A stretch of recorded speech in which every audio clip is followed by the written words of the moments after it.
Elhamdülillahi Rabbil alemin vel akıbeti lil muttakin ve salatu ve selamu ala Resulina Muhammedin ve ala alihi ve sahbihi ecma'ine ila yevmiddin. Rabbi şrahli sadri ve yessirli emri vahlul uktesen min lisani yefkahu kavli. Allah'a hamdolsun. Günümüzü hayırlı eylesin, gecemizi hayırlı eylesin. Ve her zaman ettiğimiz duayı tekrardan edelim. İnşallah bu geceyle alakalı Allah'ın huzuruna çıktığımızda iyi ki oradaymışız deriz. Bu toplantıyla, bu sohbetle alakalı, bu dersle alakalı inşallah Allah'ım iyi ki oradaymışız deriz. İnşallah bu saat, bu mekan bize şahit olur ve yüz akımız olur. İyi ki oradaymışız deriz. Çünkü bazen insan Kur'an'da böyle sahneler görür. Kur'an'da böyle enteresan sahnelerden bir tanesidir. Böyle parmağını ısırarak keşke yapmasaydım diyen tiplerden bahsedilir. Eyvah eyvah cehennemle karşılaştık diyen tiplerden bahsedilir. Biz de inşallah ya iyi ki de bu önümüze açıldı, iyi ki de oradaymışız deriz. Bu derslerin en büyük duası aslında o. Bu dersler inşallah hayatımızı inşa eder, bizi inşa eder. Ve Allah'ın huzurunda da inşallah bir kıymet harbiyesini görürüz. Çünkü iyiliğimizin inşasına, karakterimizin inşasına, yaşamımızın inşasına katkı sağlasın diye yaptığımız faaliyetler bunlar. En doğruyu biliyoruz diye yaptığımız çalışmalar değil, en doğruyu arıyoruz diye yaptığımız çalışmalar. Arasında çok fark var. Her zaman da aramaya devam edeceğiz. Rabbim bizi doğrularla beraber haşretsin, iyilerle beraber haşretsin. Ve inşallah bu okuduklarımızı anlamayı, anladıklarımızı hayatımıza aktarmayı Rabbim bize nasip etsin. Yani her Kur'an halkasının amacının bu olması lazım işin açıkçası. En doğruyu biliyoruz iddiası değil, en doğruyu arıyoruz iddiası olması lazım. Arayıştan vazgeçmemek lazım. Doğruları aramaktan vazgeçmemek lazım. Doğruya tabi olmaktan vazgeçmemek lazım. Sohbet öncesi konuşurken geçen haftadan eksik kalan bir sahne diye bahsetmiştim ya size. Yani sevdiklerinizden, iyi bildiklerinizden, sizi iyi bilenlerden ayrılık sahnesi. Geçen haftaki anlatıda çok aklımıza gelmedi. Dersten sonra düşünürken aslında biraz daha o bende ağır bastı. Yoğun bir ayrılık var. Hüzünlü bir ayrılık var. Hazin bir son var. Allah Resulü Hazreti Lut'un eşinden ayrı düşmesi söz konusu. Takdir edersiniz ki eşinin de ondan ayrı düşmesi söz konusu. Ve burada bir ayrım var, yol ayrımı var. Bir kavşak var, o kavşakta veda ediyorlar birbirlerine. Çok garip geldi düşününce. İşte Hazreti Nuh'un çocuğundan ayrılması da böyleydi. Hazreti Nuh'un çocuğu tariflenirken o senin salih amelin değildi diye bir tabir var ayette. O senin salih amelin değil. Enteresan bir tabir mesela. Salih amelin değil. Ne demek yani salih amelin değil? Yani çocuk planlaması adet üzerinden mi, kalite üzerinden mi diye sormak lazım mesela bu ayetin üzerinden. Çocuğu planlarken şu kadar çocuğum olsun mu diye planlamak lazım. Yoksa şu kalitede olsun mu diye planlamak lazım diye sorduruyor ayet insana. O senin salih amelin değil. Nasıl ya çocuk salih amele dönüşebiliyormuş. Mesela o zaman şunu da sormak gerekiyor. Hazreti Nuh bir yerde çocukla iletişimi azalttı mı? Salih amelden çıktı yoksa çocuk kendi tercihiyle babasından ayrıldı da mı salih amel dışına çıktı? Bir sürü soru var yani. Bir görüntüde onlarca soru soruyorsun üstüne üstüne. Yani diyorum ya gündemi bir yerde çok abarttığınız zaman, köpürttüğünüz zaman diğer konular, ayrıntılar gözden kaçabiliyor. Belki de ayet onu bize anlatıyor. Yani geçen hafta da 2 kere geldi değil mi? Yani düşünenler için, iman edenler için burada dersler vardır. Akıl almak isteyenler için, ibret almak için isteyenler için burada dersler vardır.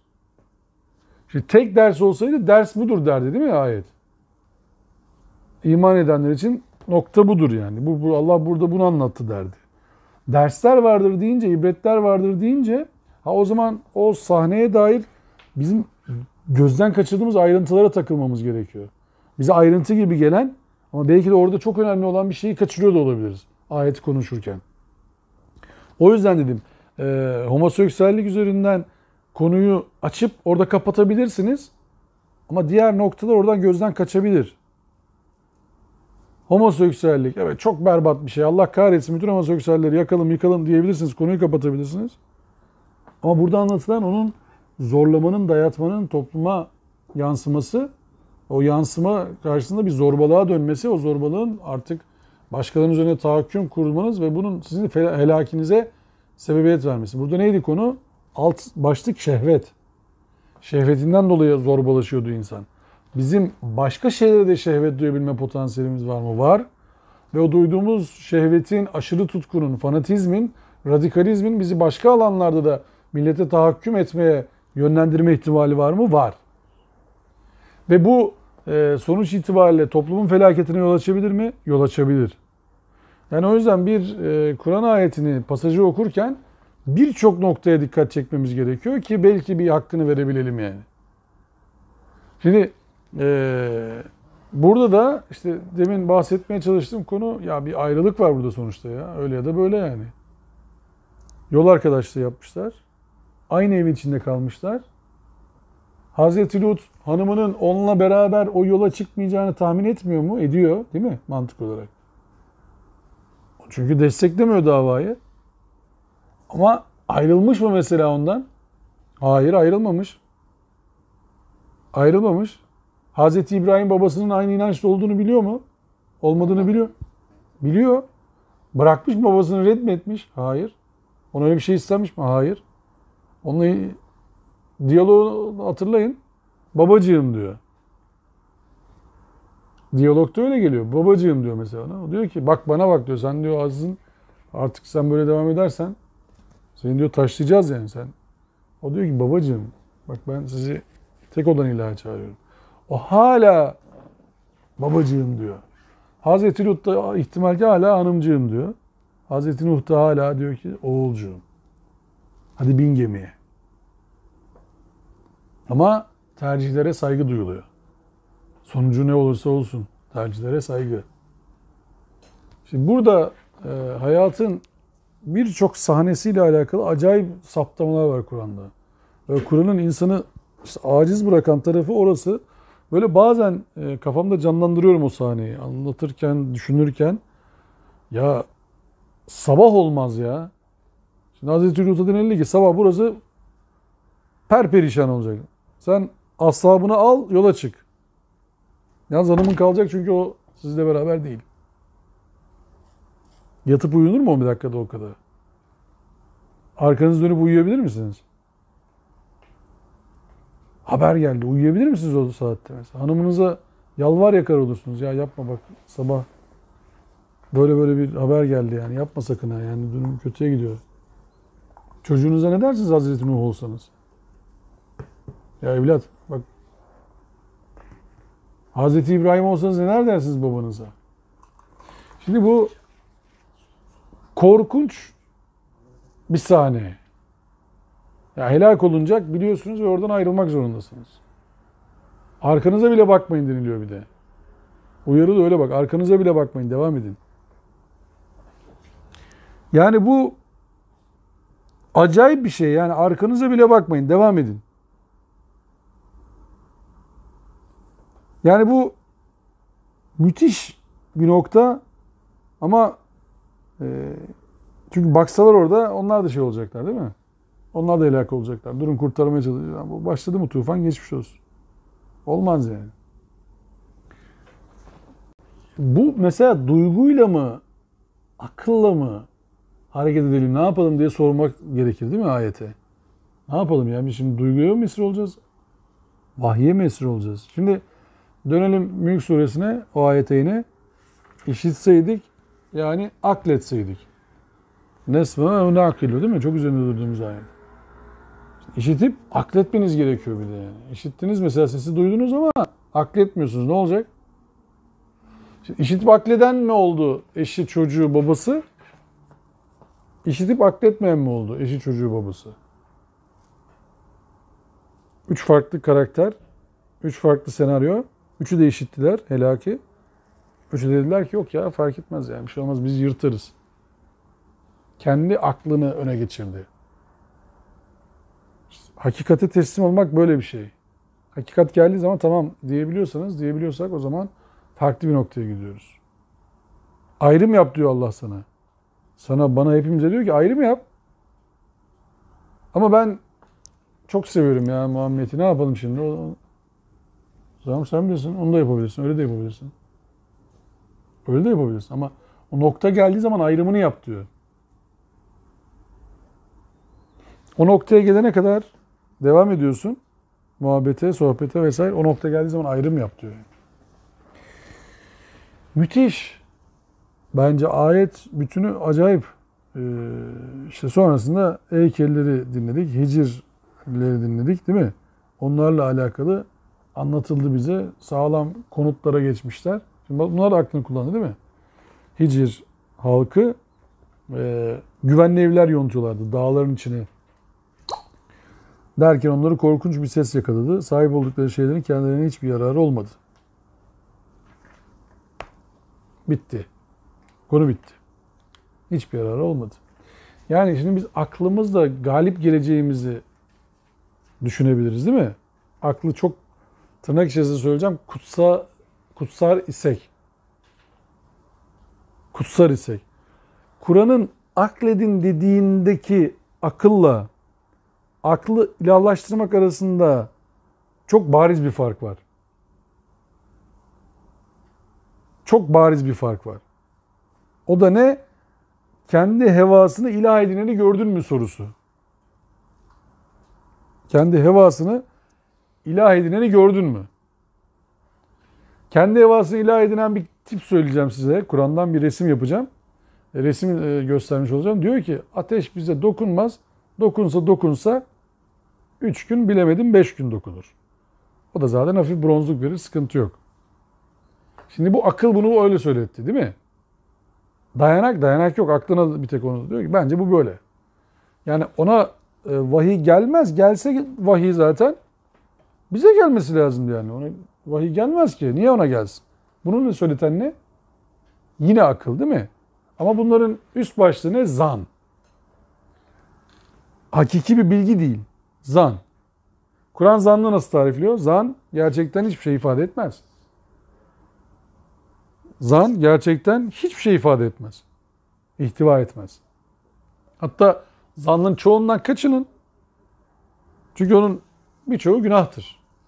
Siz ölü kardeşinizin etini yemek ister misiniz? Kur'an'daki en böyle diyeceğiniz hitaplardan bir tanesi. Olacak iş değil diyorsun ama çok sert söylüyor.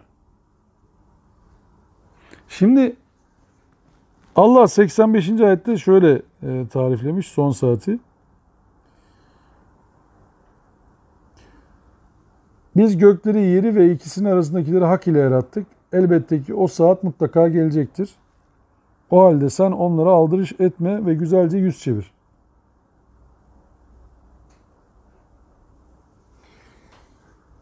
Ve inne saate le atiyetun fesfahis safha cemil. Sen güzel bir şekilde onlara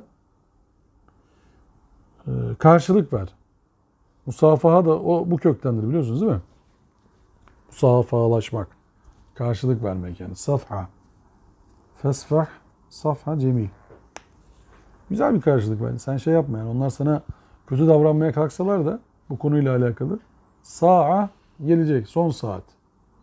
Kıyamet farklı bir kavram biliyorsunuz. Burada onu tekrar açmayalım ama kıyamet ayağa kalkış demektir. Saat, son saatin adı Kur'an'da saattir yani. O vakit.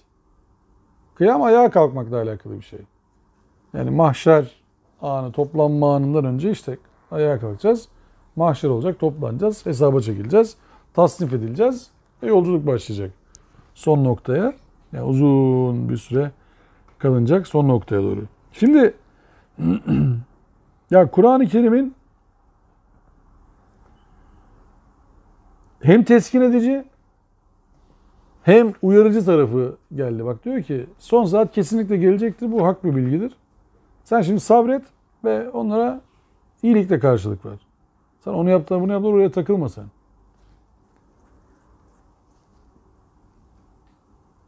Yani sana ona inanmıyoruz, buna inanıyoruz, şuna inanıyoruz. Fark etmez. Sen sakin ol ve güzellikle yine muamele etmeye devam et deniliyor bize.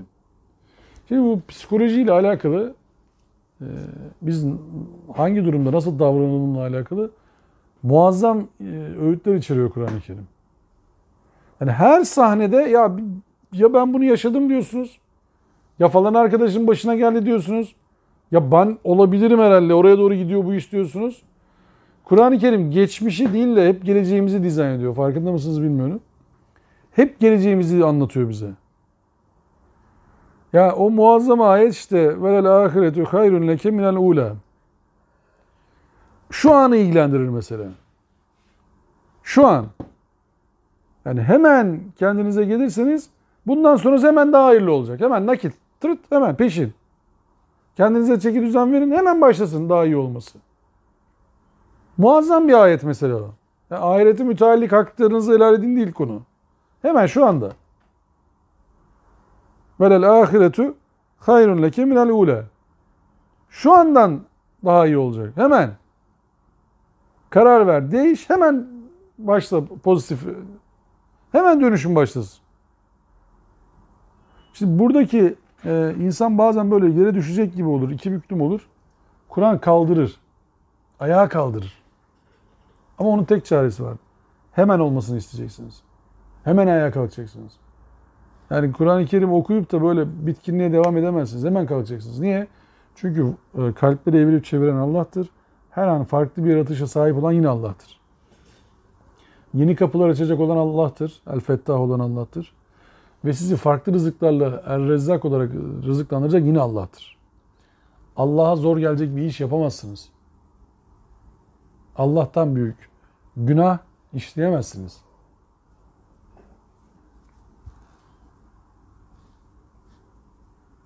Kötü bir kelime mi oldu? Allah'ın affedemeyeceği bir günah olmaz. Ya öyle bir günah işledim ki Allah bile affedemez. Nasıl bir şey o? Öyle bir günah işledin ki Allah bile affedemez. Nasıl bir şey o? O yüzden Hz. İbrahim ne dedi? Geçen bir önceki dersin spot cümlesi neydi? Ya şaşırmışlardan başka Allah'tan kim umudunu keser ki? Dalalete düşmüşlerden başka kim Allah'tan umut keser ki yani? Ne yani? Nasıl olacak ki o iş? Biz umutsuzluğa düştüğümüz zaman farkında mısınız bilmiyorum. Allah'tan umut kesmiş olmanın şaşkınlığı içerisinde oluyoruz. İşte Allah diyor ki sen devam et. Doğruda devam et. Çünkü son günün, son anın vakti belli ve burada bir şüphe yok. Sonra o meşhur ayet bütünü var ya, tek başına yarattığımla beni baş başa bırak. Allah'la baş başa kalacak herkes. Ya adama Allah sana hesap sorsun demenin bir esprisi yok. Zaten soracak. Adam öyle bir dua edilmez adama. Zaten olacak o. Benim şüphem yok diyorsun. Devam ediyorsun. Niye bu kadar rahatsın diyor. Allah var. Ne? Niye dertleneyim ki bu kadar? Ne yapayım yani? Ben Allah ne söyleyeyim mesela Allah'a şimdi? Allah'ım ne anlatayım ben şimdi? Ne söyleyeceğim? Şimdi hesap defteri açılmış. Denilmiş kızana ikra kitabek. Tamam Şimdi biz araya girip ne söyleyeceğiz Allah'a? Allah'ım bir dakika. Abdülaziz Beştorak'la alakalı şöyle bir durum var mı diyeceğiz. Ne anlatacağız Allah'a mesela? Allah'ın bilmediği neyi söyleyebiliriz biz? Mesela Allah'a sürpriz yapılabilir mi? Ya da tırnak içerisinde Allah şöyle diyebilir mi? Bu hiç aklıma gelmemişti. Olamaz böyle bir şey. Mümkün değil. Çünkü ne istiyorsan, ne yaratılacaksa Allah'ın kontrolünden, kuvvetinden geçmeden olamaz ki. İzin vermesinden geçmeden olamaz. Sen sıfırdan bir şey yapacaksın. Yapamazsın. Mümkün değil. Çünkü sıfır noktan yok senin bak. Yaratılmışlardan yapıyorsun hep. Bir şey yarattım diyen insanların da hepsi yaratılmışlardan yapıyor. Falanla filanı karıştırıyor. Şununla bunu karıştırıyor. Onunla onu reakte ediyor. Bir şey yapıyor değil mi? Ama olanlardan konuşuyoruz. Olmayan bir şeyden bir şey yapıyorsan müthiş. Olmayan bir şey yaptın ama olanlardan yaptın yine. Fark etmedi. Olmayan bir şey yaptın. Telefon, dokunmatik telefon ama bunlar vardı. Olanlardan yaptın. Onu o anda fark ettin sen. Fark ettin ve yaptın. Olanlardan yaptın. İşte Allah diyor ki son an bende. Sakin. Bundan sonrası diyor yine bende. Yine sakin. Şimdi 86. ayet müthiş bir şey. Konuşma yine. Ya arkadaş yani bu kadar güzel anlatılırsa diyecek bir şey yok. Çünkü senin Rabbin tekrar tekrar sonsuzca yaratan ve her şeyi bilen işte odur. Yani bulunduğun ana mahkum olma.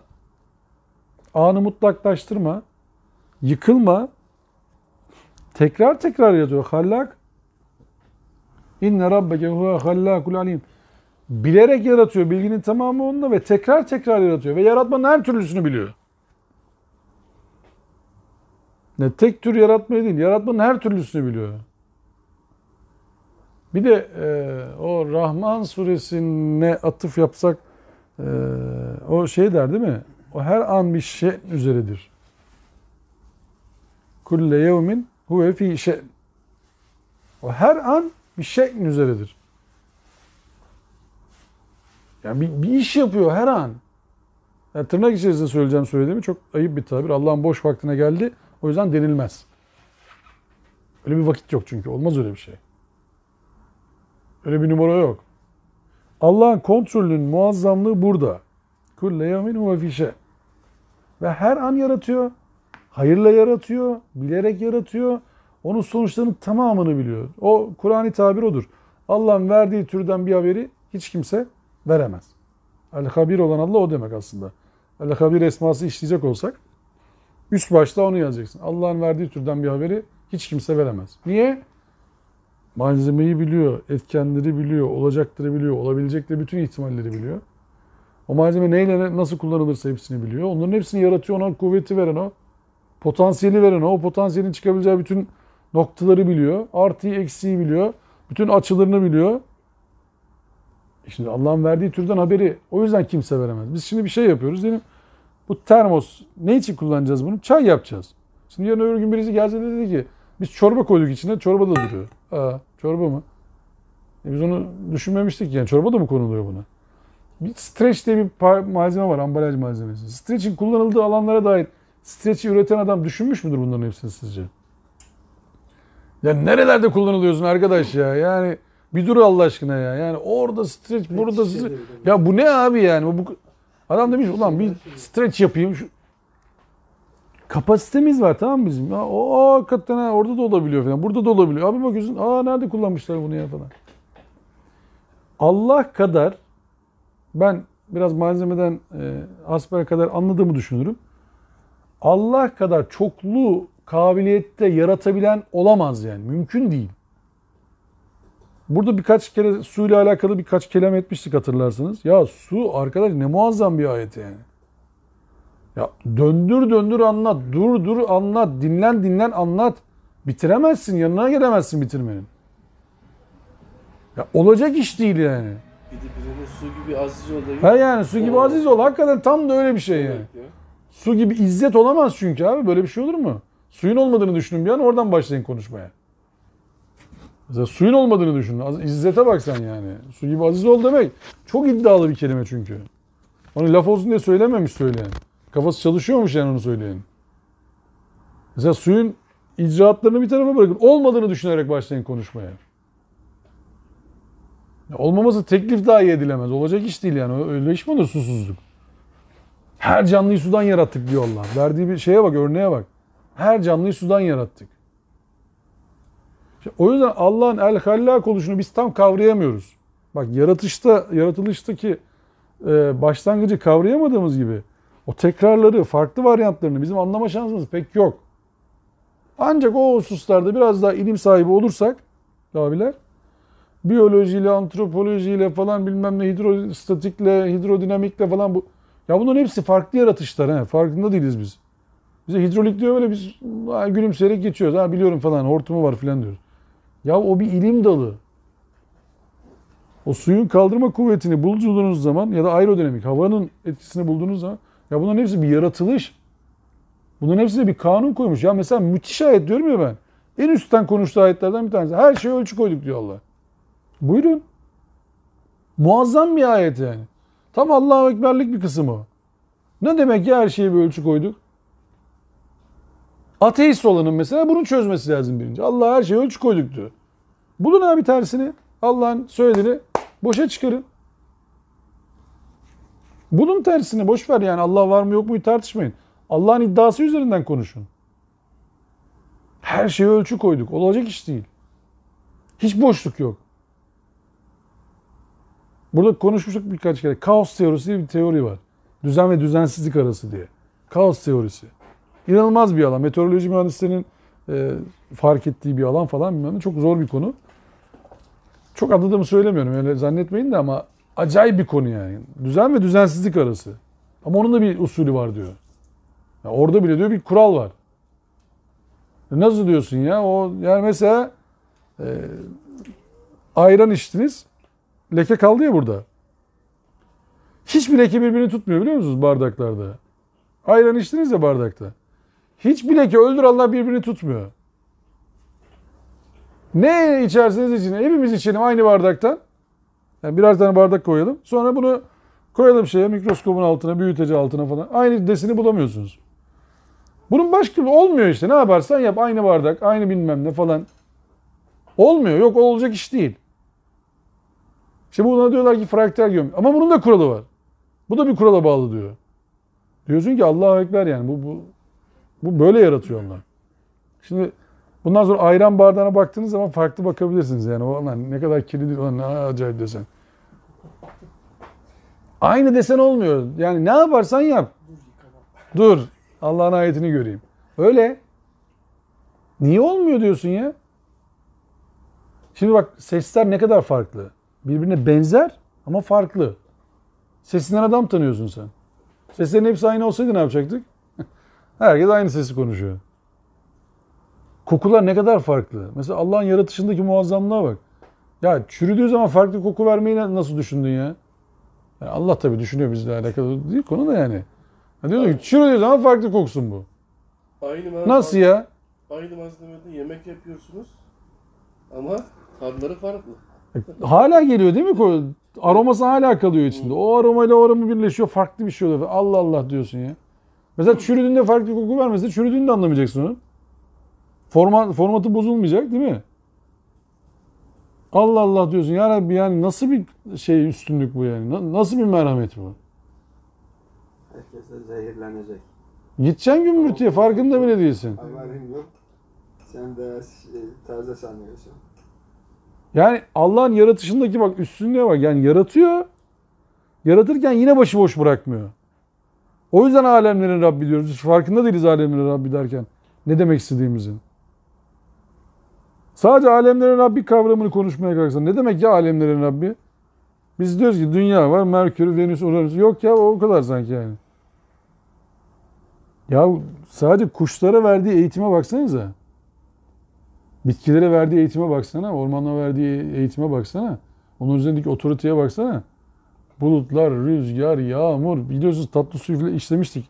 Daha önceki derslerin bir tanesinde. Hatırlar mısınız o dersi? Akiferler, makiferler böyle işte oradan buharlaşmalar. Oradan işte nasıl bir kudret ya Rabbi bu. Bir taraftan buharlaşma olacak. Oradan tekrar aşağı inecek. Orada temizlenecek. Orada yeraltı su depoları olacak. Oradan tatlı suyu bize vereceksin. Biz hala isyan etmeye devam edeceğiz. Ya oradaki yetkisini de bırakmıyor. Bak tatlı su üretmeyi de bırakmıyor. Oksijeni de bırakmıyor. Ama dipnot düşüyor. Diyor ki insanların yaptıkları yüzünden karada ve denizde fesat çıktı. Orada fesat varsa diyor benimle alakalı değil konu. Siz bozuyorsunuz. Düzeltin, düzelsin. Yine yaratıyor ama. Orman yangını çıkıyor. Bir bakıyorsun o tat çat çat oradan kozalak başka bir tarafa gitmiş. Orada başka bir yerde orman başlıyor. Allah bize muhtaç değil. Yine yaratıyor. Ama olan bize oluyor. Olan bize oluyor. Yani bize söylenen şu. Bak kötü bir şey gördünüz. Çok takılmayın. Ana mahkum olmayın. Onu mutlaklaştırmayın. Allah yeniden yaratır. Siz nerede durduğunuza bakın. Lut mu olacaksınız hanımı mı? Nuh mu olacaksınız oğlu mu? İbrahim mi olacaksınız babası mı? Hazreti Muhammed mi olacaksınız amcası mı?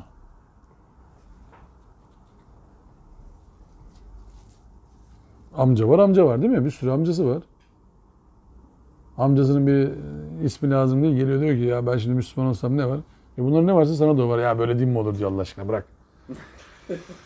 Böyle din mi olur diyor ya. Ben de bu dine girmem.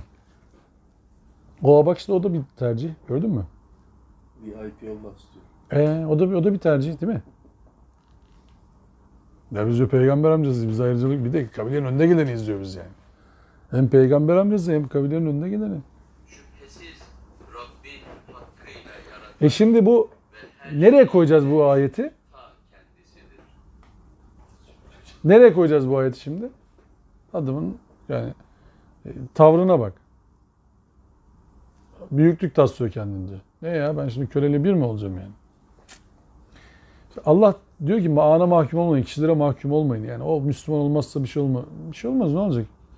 Şu bir şey olmaz, o da bir şey olmaz. Ne olacak yani? Ne hiçbir şey olmaz yani. Ne olacak Allah'ın? Bizim için sıkıntı şurada abiler. İnandığımızı hakikaten hayata geçirebiliyor muyuz? O yüzden Allah herkesin yardımcısı olsun. Evet 87. ayet. Biraz bitireyim ya doğru. Böyle düşünüyordum hocam. Heh. Şu Japonlar Müslüman olsa, Evet. dünyadaki tüm insanlar Müslüman Hiç olur. alakası yok. Neler olmuş. Kur'an okuyunca görüyorsun yani. Kimler Müslüman olmuş da hiçbir şey olmamış yani. 87. ayet diyor ki وَلَقَدْ آتَيْنَاكَ سَبْعًا مِنَ الْمَسَانِ وَالْقُرْآنَ الْعَظِيمِ. Doğrusu biz sana sebi mesaniyi verdik. Yani 7 tekrarlanan. Yani Yüce Kur'an'ı verdik. Bunu Fatiha olarak söyleyenler de var. Fatiha suresi 7 büyük uzun sure anlamı verilmesi gibi 2 tane yol da var. Ayette zaten Yüce Kur'an anılmaktadır. Bu tabirle Nebimize Kur'an'la birlikte verilmiş şahsı ile ilgili kendini başarıya götüren nimetler kastedilmiş olabilir. Bu sonraki ayetten de bu anlaşılmaktadır. Onlara verilenlerle Nebimize verilenler karşılaştırılmaktadır. Şimdi Yüce Kur'an'ın verilmesi zaten çok büyük bir nimet. Bu Eren Aktaş'ın yorumuydu. Kerim Kur'an çevirisi. Göstereyim mi burada? Eren Aktaş'ın yorumu. Efendime söyleyeyim. Katlanarak, dürülerek, kıvrılarak tekrarlanan şey anlamına gelir. Kat kat, dürüm dürüm, kıvrım kıvrım demek olur. Sena köküne nispet edilirse müstesna, biricik, ender manasına gelir. Sebi mesani. Bu anlam Kur'an'ın tek kat değil kat kat olduğunu ifade edebileceği gibi Kur'an'ın çift kutuplu niteliğine de atıf olabilir. Elmalı ve Razi böyle yorumlamış. Fahrettin Razi de böyle yorumlamışlar bunu. Kur'an'ın çift kutuplu niteliğinden kasıt tez, antitez, nefi, ispat, iyi, kötü, olumlu, olumsuzu birlikte veren içeriğidir. İman, küfür, insan, şeytan, dünya, ahiret, hak, batıl, rahmet, gazap, emir, yasak, müjde, uyarı, sevinç, hüzün hep birlikte dile getirilir. Hatta bazı zıt ve karşıt kavramların sayıları bile aynıdır. Birkaç örnek verelim. Melek, şeytan 88 herkes, erkek, kadın 24 herkes, dünya hayatı, ahiret hayatı 115 herkes,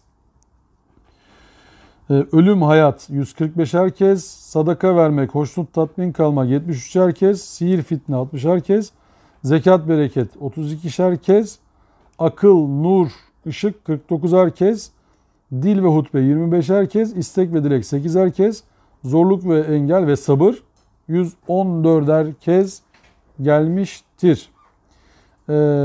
Kur'an-ı Kerim'in Fatiha'da bu sebi mesani olarak nitelendirilmesi olabilir.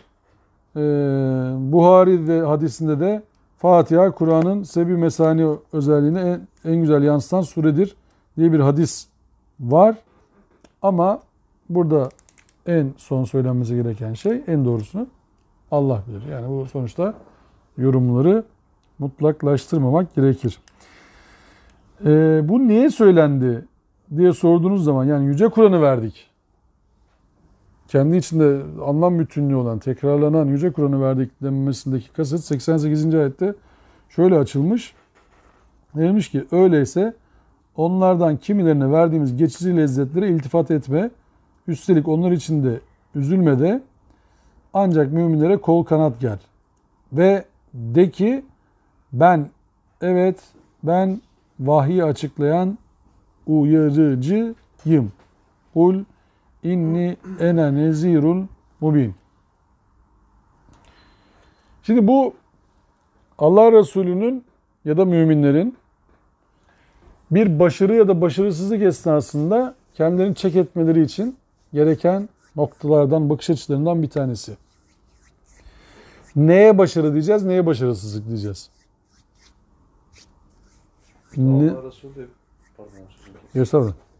Bir an böyle bir şeye düşmüş olabilir mi? Mesela diyor ya geçici lezzetlere iltifat etme. Bir an böyle bir düşünceye kapılmış olabilir mi yoksa mesaj bize yönelik midir? Yani Allah Resullerinin tamamı için bu geçerli olabilir. Eğer neydi o ayet? Zuhruf suresi galiba değil mi? Yanlış hatırlamıyorsam. Eğer şey olmasa hani onlar senin kalbinde böyle şey olmasa şüpheye düşürmeyecek olsa onların evlerini gümüşten ve altından yapardık tavanlarını. Ya onlara çok takılma diye de bir uyarı var. Yani tüm nebiler için, tüm uyarıcılar için, tüm hakikat savunucular için bir teselli edici bir taraf istenmesi gayet doğaldır, insani bir tavırdır. Anlık bir iltifat istenmesi de gayet insani bir tavırdır bakarsanız. En azından hani bir şeyimiz olsun, evimiz barkımız olsun, ganimetimiz olsun falan olabilir. Gayet insani bir tavırdır. Peki Medine'deki ensar savaş ganimeti dağıtılırken ganimet alamayınca boynunu büküp Medine'ye doğru dönmüş müdür? Dönmüştür. Hatta homurdanmalar başlamıştır. Yani bizde de hani bir şeyler olsaydı da biz de Allah Resulüne o kadar yani destek oluyoruz ama biz ganimetten hiç işte uzaktan gelenler ganimetleri aldılar gittiler filan. Yani bizde burada masrafımız var işte işletme gideri filan. Yani buradayız yani sonuçta.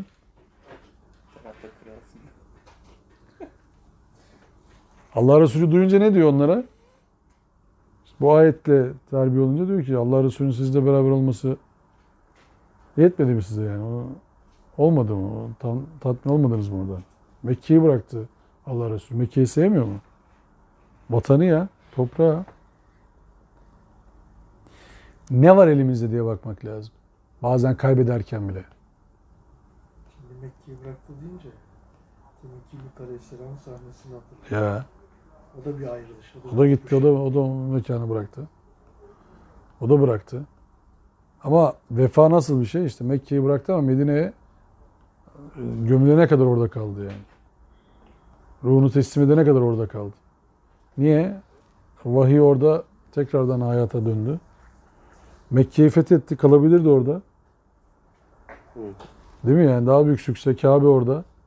Orada kalsaydı. Mekke'yi tekrardan olduğu yere getirseydi. Ama ne oldu? Medine şehirleşti. Niye? Vahye kucak açtı. Allah Resulü'nün vefasına bak.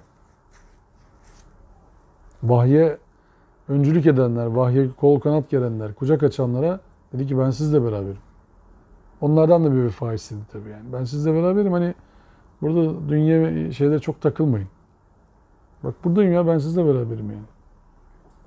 Hani size ganimet verip Mekke'ye gitsem olur muydu yani? Onu mu isterdiniz?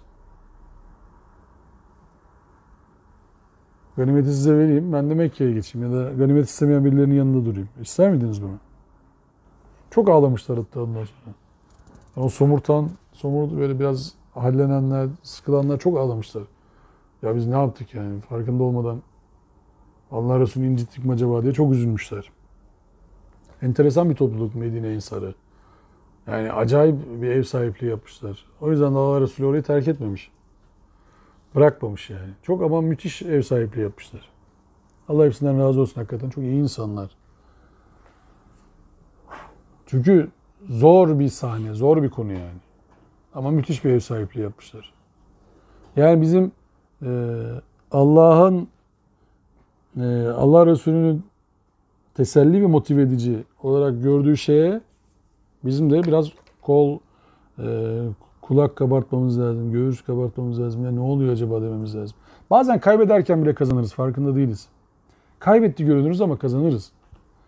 İnna fetahna leke fethan mubina değil mi? Ayet giriş öyle. Biz sana apacık bir fetih verdik. Neyden sonra geliyor? Hudeybiye Barış Anlaşması'ndan sonra. Hudeybiye Barış Anlaşması'nı okuyan birisi Müslümanlar kazandı der mi ya?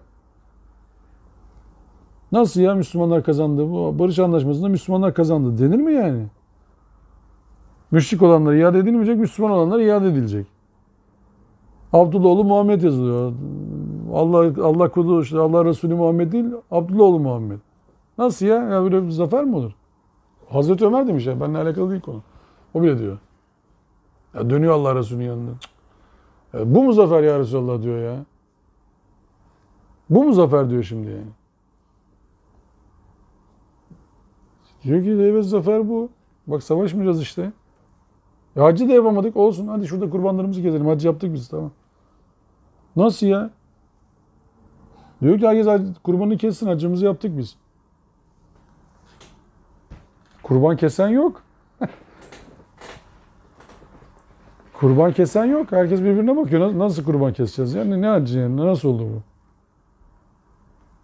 bu? O Ümmü Eymen biliyorsunuz Allah Resulü'nün halası çok iyi de bir Müslüman. Diyor ki ya Resulallah sen çıkıp kurbanı kesmezsen helak olacağız biz yani. Kimsenin kestiği yok. Sen çık kurbanını kes, öncülük yap. Zaten seni takip eder herkes. Allah Resulü çıkıyor kurbanını kesiyor. Herkes kurbanını kesiyor. Tamam oldu diyor ki demek ki. Doğru anladık konuyu. Yoksa diyor emre itaatsizlik olacak, sıkıntı olacak yani. Allah bize lanet edecek. Senin sözünü dinlememek ne demek yani? O Peygamber'e vefat olduğunda ağlayan kadın. Tabii evet. Ayet. Tabii müthiş değil mi o? Kesin. Çok ağlamış yani. O değil miydi? Tabii korkunç. Ya müthiş çok üzülmüş yani. Çok üzünlenmiş ama diyorlar ki ya işte müminlerin annesi ağlama ya o da bir insandı falan. Allah Resulü insandı yani ölecekti zaten. Ya diyor siz onu mu ağlıyordunuz zannediyorsunuz benim? Allah bizimle artık konuşmayacak diyor ben ona ağlıyorum yani. Enteresan bir kadınmış yani. Enteresan yetiştirmiş kendisini. Yani Allah bir daha bizimle konuşmayacak diye ağlamak her baba yiğidin harcı değil. Yani yapamayabilirsin onu. Zaten de en sevdiğin insanı kaybetmişsiniz. Birçoğu diyor ki ya bırak Allah Resulü ölmüş artık biz yaşayıp ne yapacağız? Ya gitti başımızdaki önder gitti yani. Ayeti hatırlıyorsunuz Kur'an'daki. Ölür ya da öldürülürse topuklarınız üzerinde geri mi döneceksiniz siz? Uyarılara bak. Uyarılara bak yani Kur'an'daki. Yani siz peygambere çok aşırı sevgilisiniz de tamam da yani ölür ya da öldürülürse ne olacak? Bitti mi yani sizin Allah Allah deniz? Uyarılara bak. Yani aslında asıl nimetin, asıl hazinenin Kur'an olduğunu Allah tekrar tekrar hatırlatıyor.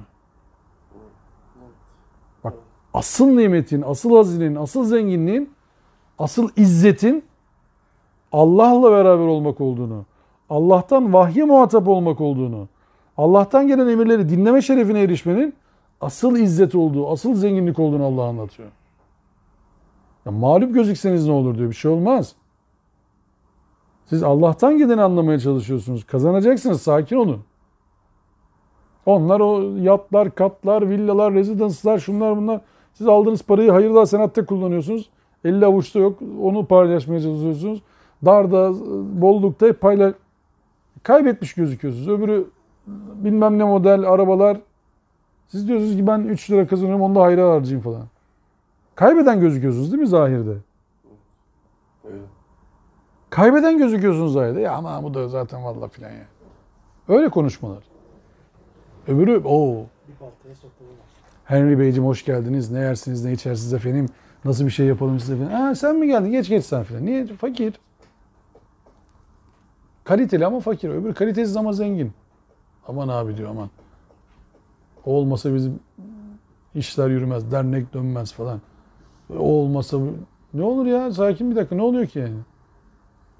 İzzet dediğin şey Kur'an'dan sorduğun zaman müthiş ayet değil mi? İzzetin tamamı Allah'a aittir. Sakin ya. O yüzden bak Allah ya o öyle büyük ki yani bak bu tehlikeyi nasıl engelliyor ilk baştan? Elhamdülillahi Rabbil Alemin. Ya övgülerin tamamı Allah'a ait diyor ya. Bir kendinize gelin diyor ya. Lan adam günde 40 kere bunu okuyup da yıkama yağlamayla uğraştı mı bütün gün ya? Oğlum övgülerin tamamı Allah'a ait diyorsun bütün gün ya. Yapma gözünü seveyim bir dengeli olsana. Dengeli ol ki karşındaki de kendine gelsin. Kur'an en çok kendine çağırır insanı. En çok kendine çağır ya. Kendine gel der sürekli. Sakin ol ya. Ona öyle bir misyon yükleme ya. Diyor, övgülerin tamamı Allah'a ait der. Sana verilen zenginlik Kur'an der. Tamam mı? Hazreti Süleyman'ı hatırlıyor musunuz? Belkıs kıssasını anlatırken Sebe suresinde. Belkıs ona dedi ki sana şey vereyim. Para pul bir şeyler verelim de hani yoksa diyor sen buraya indirir filan bir şey. Ondaki çıkış neydi ya? Allah bana hikmet vermişken Allah'ın bana verdiği bilgi var ya sen bana para mı teklif ediyorsun? Sen öyle mi zannettin yani konuyu? Sen bana vereceksin tahttan 3-5 bir şey ben ne anlatıyorum sen ne anlatıyorsun diyor yani. Allah Resulüne de hani söylenen o ya işte bir hafta senin ilahına inanalım, bir hafta bizim ilahına inanalım. Böyle hani arayı bulalım yani. Sen de senin de ilah olsun, bizim de olsun. Hani gelenler de var şimdi. Bizim ilahları da yok sayma. Bir ay sen yönet, bir ay biz yönetelim. Ne olur yani? Sıkıntı yok ki. Ne var ya? Ya bu teklife verilen cevap bence o serlevha ayet yani. Kul ya eyyuhel kafirun. Allah Allah. De ki ey kafirler alayınız. Adamlar anlaşmaya çalışıyorlardı halbuki. Değil mi? Yani bir hafta sen yönet, bir hafta biz yönetelim. 10 gün sen yönet, 10 gün biz yönetelim. Sıkıntı yok. Alayınızda diyor yani. Kul ya eyyuhel kafirun. Kalem suresinde çünkü uyarılmıştı. Sakın onlar taviz veriyor diye sen de taviz vermeye kalkışma. Çünkü Allah'ın sözü bir yerdeyken onun yanında böyle yanaşma olmaz. Allah'ım tamam şöyle yapalım. Şöyle, öyle bir tezgahtarlık modeli yok yani Allah. Anladın mı? Bu az önce geçen şey hani var ya onlara karşı yumuşak davranma. Nefsine karşı gelirlerse Tabii. yumuşak davranma. Yani bir de hakikatle alakalı hiç taviz yok. Geçmiş olsun. Sakın taviz yok. Yani doğru bu kardeşim. Burada konuşulacak bir şey yok. Ben sizi biz benden yana sıkıntı yok ama öyle bir numara da yok yani. Ben sizde Allah'ın tekliğini hiç bozmam. Şimdi bak Kur'an'ın ne kadar büyük zenginlik olduğunu 90. ayet bitiremeyeceğiz ama neyse okuyayım olsun. Bitmiyor.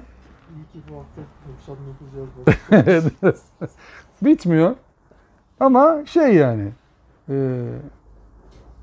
abi şimdi korkunç bir nokta.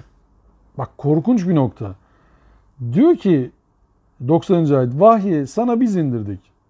Kema enzelne ala muktasimin tıpkı onu önceden paramparça edenleri indirdiğimiz gibi. Ya abi fena bir söz bu ya. Fena bir söz. Bak bütünlüğe böyle bir şey olur mu? İsnat olur mu? Yönlendirme olur mu? Bak şimdi diyor ki onlar ki şimdi de Kur'an'ı birbirinden kopuk sözler demeti olarak tasavvur ediyorlar. Muktesim'i Eren Aktaş şöyle çevirmiş. Daha önce kitaplarının bir kısmına inanıp bir kısmına inanmayarak onu parça parça edenlere. Onlar şimdi Kur'an'ı parça parça yaptılar. Yalan, sihir, kahinlik, eskilerin masalları şiir olarak niteleyerek. Şimdi bu korkunç bir kopuş. Bak Kur'an'ın bütüncüllüğüne halal getirmeye kalkarsanız bu Allah'ın kabul edeceği bir şey değil. Kur'an'ın bütüncüllüğünü ortadan kaldırmaya kalkarsanız bu ayetler Hristiyanlara geldi, bu ayetler müşriklere geldi, bu ayetler tırtlara geldi, bu ayetler pırtlara geldi. Bu da bizim cennet ayetleri. Allah kabul etsin. Velat dalin amin. Der gitti geçmiş olsun konu. Yapmayın diyor Allah bunu. Namaz ayetleri, efendim, nazar ayeti, tırt ayeti, pırt ayeti. Bak Allah'ın bütüncül bakışını, Kur'an'daki bütüncül bakışını, Kur'an'ın bütün anlamını içeren bakışını, Kur'an'ın kendini tefsir edişini, sürekli tekrarlanmasını hakikatin siz koparırsanız böyle parçacı yaklaşımla bir ayet alır ve onu Kur'an'ın dışına çıkarıp orada bir gösteri haline getirirseniz Kur'an diyor ki bu sizin yaptığınız fesat. Ve çok kötü bir şey. Bir önceki surenin konusu neydi?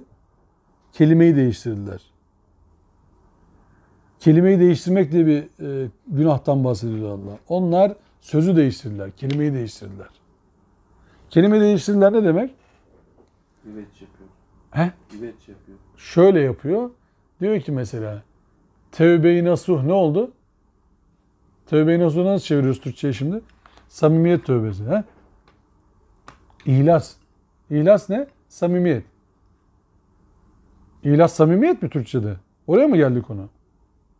Arapçadaki ihlas samimiyet mi demek? İhlas halis demek. Katışıksız demek. O diyor ki samimi olsun. Has. Has edilmiş. Sen şimdi kelimeyi aldın bozdun. Tevhidle ilgili bir manaya gelen tevhid. İhlas suresi var işte. Allah'tan başka ilah yok. Sen samimi olalım yeter dedin sen ona. Öyle de olur böyle de olur'a döndü şimdi. Ne olursa olsun gel. Allah Allah öyle mi geldi dedi Allah? Allah öyle mi dedi yani? Ne olursa olsun gel mi diyor Allah? Allah'tan başka bir ilah kabul ederseniz o sizden kabul olunmayacak diyor. Allah'la beraber başka bir ilah mı diyor? Siz diyorsunuz ki yola çıktığınız zaman falancadan isteyin. O sizi koruyacak. Allah Allah nasıl olacak o? Hem namazda diyorsun İyyâke na'budu ve İyyâke nestaîn hem diyorsun ki yola çıktığınız zaman falanca zatı anın. O sizi korur yani. Allah her işi de söylemeyin şimdi. Allah zaten işi gücü başından aşkın. Onu da yumuşatıyorsun tamam mı? Diyorsun ki biz Allah'a nasıl yanaşalım şimdi o falan. Aracı yollar bulmamız lazım. Allah Allah. Allah size şahatlamanızdan yakın olduğunu söyleyecek. İşittiğini söyleyecek. Dua ettiğinizi, icabet edeceğini söyleyecek. Ya da siz Kur'an-ı Kerim alacaksınız. Sadece fıkıh kitabı haline getireceksiniz. Şimdi parçaladık kitabı bak. İlmi al. Kur'an sadece fıkıh kitabı haline geldi. Akaidle alakalı bir konu gerek yok. Ticaretle alakalı bir konu gerek yok. Aile gerek yok. Neye bakacağız? Namaz nasıl kılınıyor ona bakacağız. Oruç nasıl tutulur ona bakacağız. Zekat nasıl verilir ona bakamayız. Çok para tutuyor.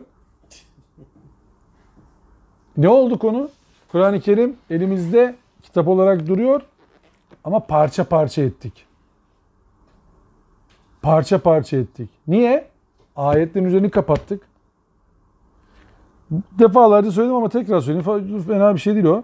Siz herhangi bir cuma namazı hutbesinde büyük günah olarak yapmayacağınız şeyleri söylemek diye bir büyük günah dinlediniz mi? Büyük günahların arasında hiç böyle bir şey sayan oldu mu size? Yapmayacağınız şeyleri söylemek büyük günahtır. Büyük günahlardandır Kur'an'daki diyen oldu mu? Hiçbir cuma hutbesine denk geldiniz mi böyle? Herhangi bir camide. Köy camisi, büyük cami fark etmez. Duydun mu? Zaten bir 10 gün önce yazıyor onu. O imam da onu okumak zorunda. Hiç bilme halde duydunuz mu büyük günahlar arasında yapmayacağınız şeyleri söylemek diye bir bahis? Halbuki ayet Biz ilmihal okumuyoruz anlamak. Hiçbir Bilen ilmihalda yatıyor. İnşallah da yani. fıkıh kitabında gördünüz mü? Büyük günahlar arasında yapmayacağınız şeyleri söylemek. Ya ayet he. Peki Saf suresinin 2. ayette şeyi soracağım size. Bu şey diyor geçiyor. İsmil-Azim. He? Ne? İsmil-Azim. İsmi azim değil. Kebair diye bir büyük günah. Diyor ki şimdi orada. Ya eyyühellezine amenü lima tekulune ma la tefalun kebura makten indallah. Kebura makten indallah. Kaç tane günah için geçiyor bu Kur'an'da sizce? Kebura makten indallah bak. Allah katında bu büyük günahtır diyor ya. Peki bizim böyle bir şeyimiz var mı yani büyük günah algımız? Zina, fuhuş, adam öldürmek, büyük günah kabul. Yapmayacağınız şeyi söylemek nasıl? Büyük günah olur mu öyle ya? Bazen söylüyoruz yapamıyoruz. Hayatımız onunla geçiyor. Üfürüyoruz böyle. Öyle de yapacağız, böyle de tutacağız. Ya arkadaş ne yapıyorsunuz diyor Allah ya yapmayın. Bak sözüne güvenilir, emin bir karakter inşa eden Kur'an'dan nereye geldik?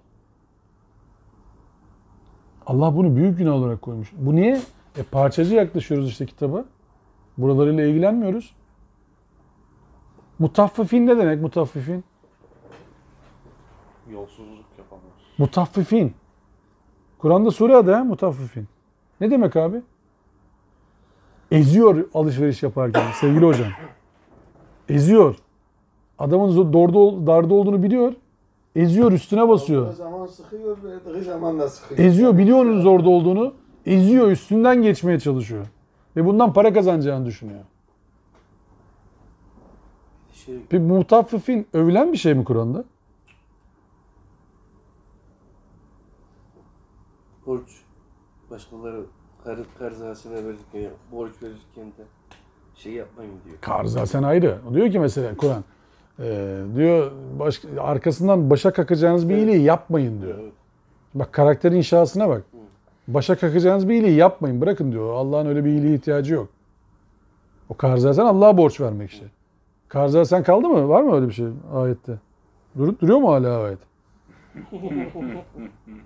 Duruyor da bize uğruyor mu? Bulamıyoruz bu ayeti.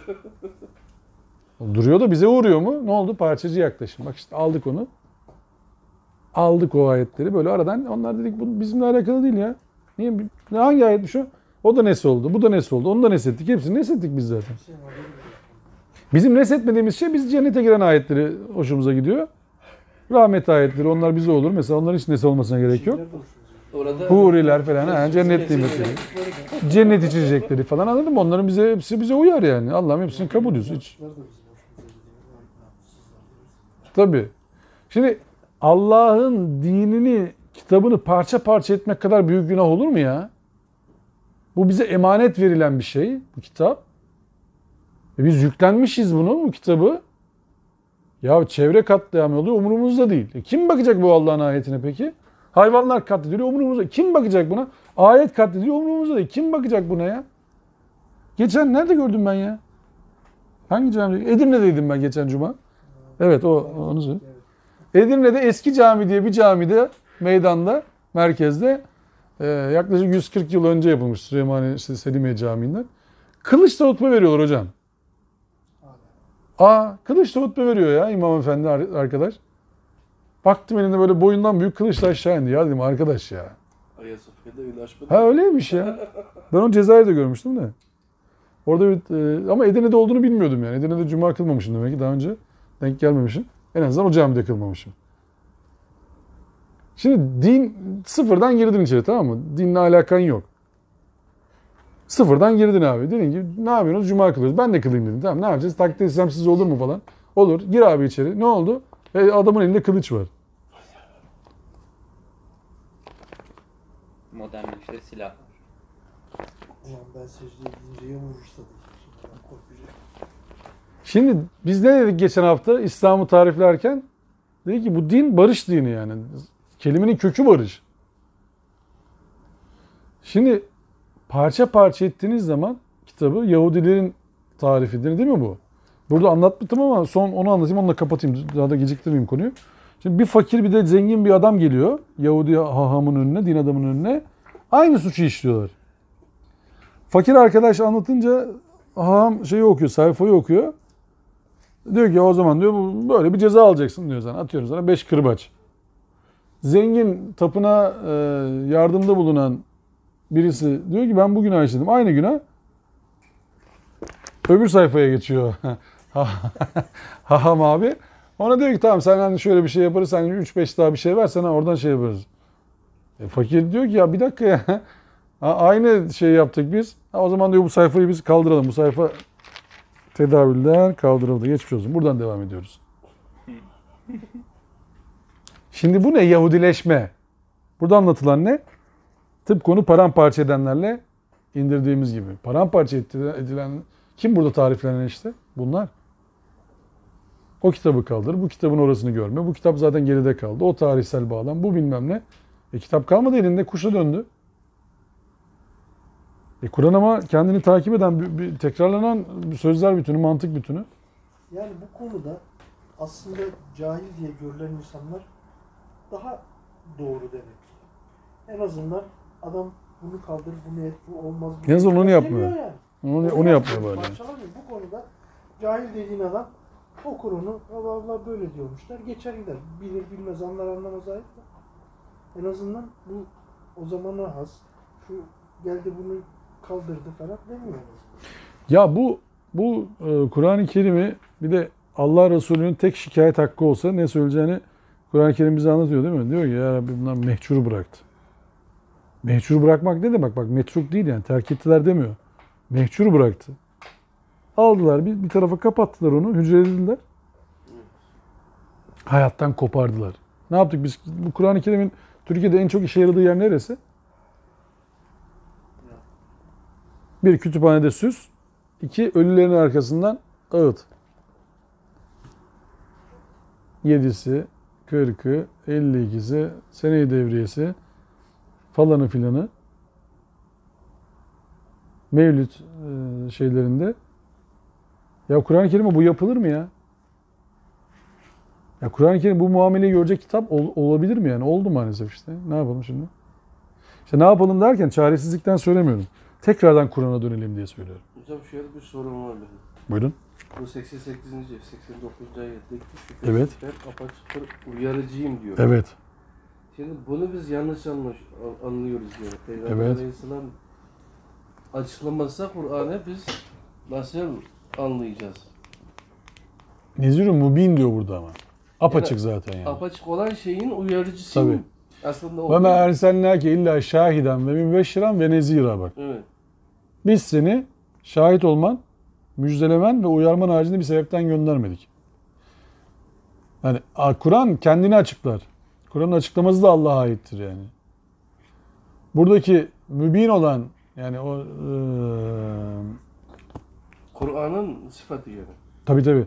Hem onun sıfatı hem bir de Hud suresinin girişini hatırlarsanız Hı. biz bu Kur'an-ı Kerim'i apaçık bir şekilde indirdik diyor. Niye?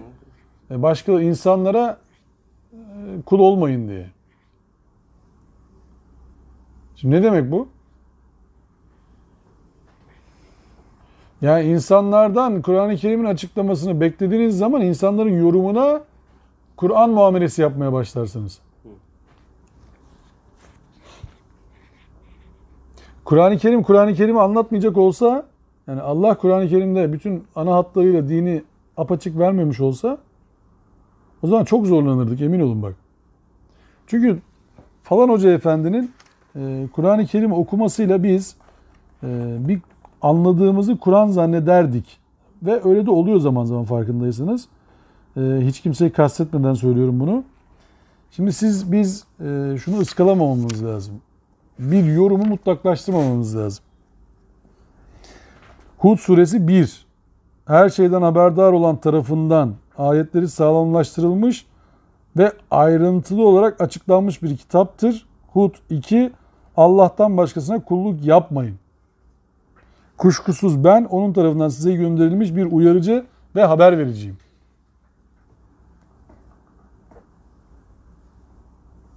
Hud 1-2'yi okudum. Allah'ın bu kitabı kendi açıklamamış olsaydı böyle bir risk varmış. Hatta bu Beyyine suresinin de başındaki ayeti de öyle yani.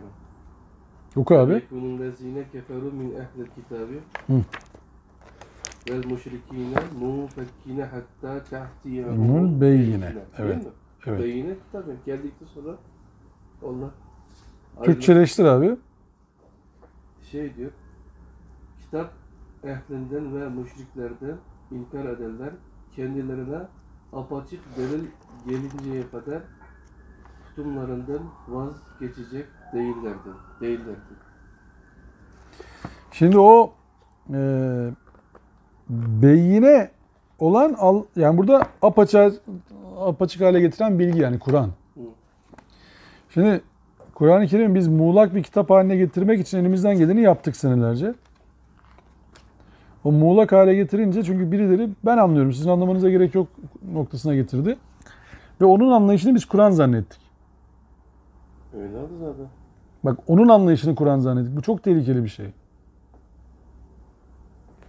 Şimdi Kur'an-ı Kerim'in ayetlerinin bu tekrarlanır vaziyette olmasının hakikatin farklı veçeleriyle sürekli bir şekilde tekrarlanıyor olmasının böyle bir nimeti ve hikmeti var. Yani bir ayet gelseydi elhamdülillahi rabbil alemin ve Allah Resulü bunu açıklamaya çalışsaydı yıllar boyu açıklamaya çalışırdı. Yine de tam bütün noktalarını açıklayamayabilirdi. Ama Kur'an-ı Kerim'de gelen ayetler, tekrarlanan hakikatler, Ali İmran suresinin girişi değil mi? 7. ayet. Muhkem ve müteşabih tabiri vardır değil mi orada? Hüküm ayetleri ve buna benzer ayetler. Müteşabihi de biliyorsunuz anlaşılamayan diye çevirmişlerdi bir ara. Evet. Sonra ondan vazgeçtiler. Mızrak çuvala sığmadı oradan vazgeçtiler. Onu da ancak ilim sahipleri anlar kısmından onun anlaşılamayacağını zannettiler ilk başta. Evet, o çok şey yapıyorlar. Halbuki orada müteşabih yani teşbih, birbirine benzeşen ayetler. Tamamlayıcı. Muhkem ayetler var bir de muteşabih ayetler var diye yürüyordu. Da ben hani konuyu uzatmamak adına böyle konu açılıp duruyor. Konuyu bitiremeyeceğiz gibi duruyor. O yüzden dersi tamamlamak adına açmayacağım konuyu daha fazla. Ama şunu bilmemiz lazım. Kitabı parçalamaya kalkarsak efendime söyleyeyim. Bak şimdi burada da çünkü ayeti onunla bitireyim hadi. 7. ayet Ali İmran. Bu kitabı sana indiren odur. Onun bir kısmı ayetleri muhkemdir. Ki bunlar kitabın anasıdır. Diğer ayetlerde müteşabihtir. Böyleyken kalbinde eğrilik bulunanlar fitne çıkartmak ve kendi anlayışlarını uydurmak için müteşabih ayetlere yönelirler. Oysa onun en doğru tevilini ancak Allah bilir.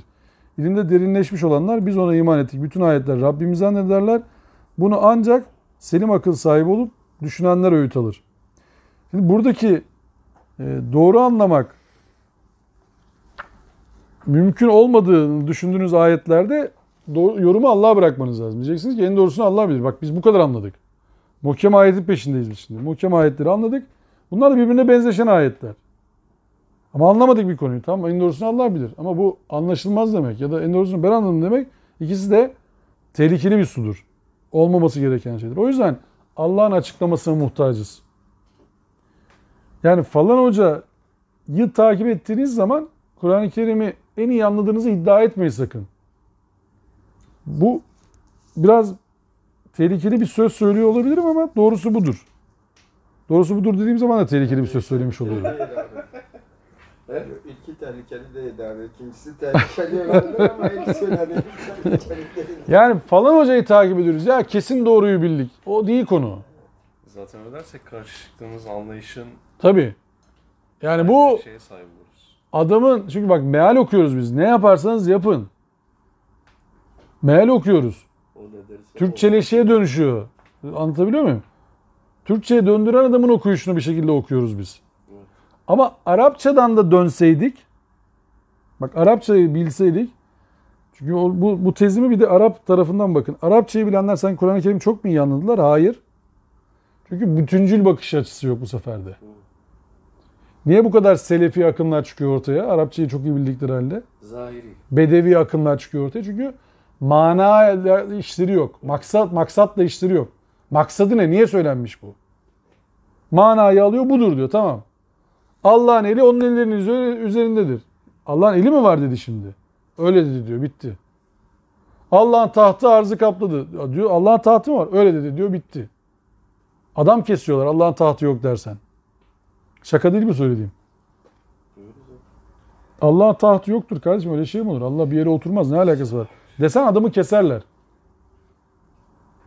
Ne demek? Sen ayeti inkar ediyorsun diyor. Ya diyorsun maksadı o değil ki bunun. Sen kafir oldun diyor. Senin diyor dinden dönenin de hükmü ölümdür. Hadi geçmiş olsun. Bak bir konu konuştuk. Tahtı var mı yok mu? Geçmiş olsun. Bitti. Hatırlar mısınız? Rahmetli Talha vardı. Talha Sadık diye bizim bir göz doktorumuz. Onun babası katılmıştı bir derse. Allah'ın tahtı konusu geçmişti. Siz nasıl dedi ya böyle geçtiniz? Selam olsun yani ona. Nasıl dedi bu kadar geçtiniz dedi siz bunu? Dedim ne var abi yani? Allah'ın tahtı dedi. Dedi millet birbirini kesiyor bunun için. Nasıl dedi bu kadar hızlı geçtiniz dedi. Allah'ın tahtı yoktur deyip geçilir mi dedi bu konu. Burada gündem değil ki o konu yani. Tahtı var yok yani o konu bizim işimiz değil yani. Yok biz öyle bir şey yok. Çünkü Allah'ın yani hiçbir şekilde benzemediğini biliyoruz. Bizim açımızdan tartışacak bir konu. Yani millet birbirini kesiyor dedi. Böyle ders mi olur? Güzel dedi yani. Bu konu o değil. Evet millet birbirini kesiyor. Sen atmadın Allah attı. Diyor ki Allah vurdu onu. Allah Allah. Şimdi maksadı ne diyorsun? Maksat ne burada? Oraya girme abi diyor. Aynı şekilde elini kessin diyor değil mi? Ayet. Onun elini kessin. Tamam. Nereden keseceğiz? Nasıl mesela? El nereye gelir? Şuradan mı başlıyoruz? Buradan mı başlıyoruz? Böyle mi götürüyor? Şuradan mı alıyoruz komple? Nereye el dedi? O eli kessin dedi. Tamam geçmiş olsun. İki eli kurusun. Ebu Leheb'in değil mi? Kurudu mu? Vay kurudu diyor. Ve kurudu da diyor ya. Ha, kurudu da diyor bir de. Öyle mi oldu adamın eli? Kötürüm müydü adam ya? Öyle bir şey değilmiş. Nasıl olacak şimdi? Şakkol Kamer Peygamber'e seviyormuş. Adam o şeydeki Arok'taki gibi böyle kaleci gibi. Değil mi? Öyle değilmiş. Ne oldu şimdi? Değil mi? Ya bir maksadı var bu söylevin yani. Ya tabirler var. Söylevler var, deyimler var. Kur'an-ı Kerim'i ama bu konu böyle son ayete geldiği için böyle kaldı. Yani sadece böyle bir noktada bakılacak bir şey değil. Öyle korkunç iş ki bu. En korkunç noktalarından bir tanesi mesela şeye geldi. Onunla bitireyim. Hadisle Kur'an çelişirse hadis Kur'an'ı Nasıl da? nesheder. Velat dalin amin. Hadi geçmiş olsun bakalım şimdi. Al sana bir kaya, nerene dayarsan daya. İmam Şafii mi diyor? İmam Malik mi? Neyse önemli değil. Şafii, Malik. Şimdi bunu dedikten sonra geçmiş olsun. Hadi bakalım. İyi niyetle falan söylenmez bu. Yani Kur'an'ın mesela dinde kaynaklar nedir? Kur'an falan ikinci parmağı çek oradan. Olmaz o iş. Olmaz öyle bir sayım şekli olmaz yani. Dinde kaynak nedir? Kur'an olmaz o yok onu geç onu. Otorite Allah'tır. Onun da kitabı Kur'an'dır. Bitti. Daha sayma o. Üzerine bir şey sayma onu. Kur'an dedikten sonra bir şey saymaya kalkıyorsan 3-4 kapatalım konuyu. Olmaz o iş. Anlaşılacak bir taraf yok. Ama bizim hocanın da bir kitabı var çok güzel. Kur'an gibi. Enteresan. Sizin hocanın garip bir şey var. Diyor ki bizim hocanın kitabı Kur'an'ı da içine alıyor. Yok ya. Kitaba bak. Bazı kitaplara bunlar söyleniyor. Biliyor musunuz bilmiyorum. İsim de vermeyeyim. Gerek de yok. Çünkü zırva tevil götürmez yani anladın mı? Yani Allah bizi Kur'an'ı böyle parça parça edenlerden etmesin. Kur'an'ı parçalayıp da Kur'an diye bir şeye tapanlardan etmesin. Allah'ın huzuruna böyle çıkmayalım inşallah. Çünkü çok tehlikeli bir şey. Ve ahiru da'vanen elhamdülillahi rabbil alemin. Kur'an nasıl okunmalı diye Ali İzzet Begoviç'in makalesi var. Çok güzel. Evet. Ali İzzet Begoviç Allah rahmet eylesin. Çok hoş bir adam. Ve ahiru da'vanen elhamdülillahi rabbil alemin. Rızanillah. Teala'l Fatiha.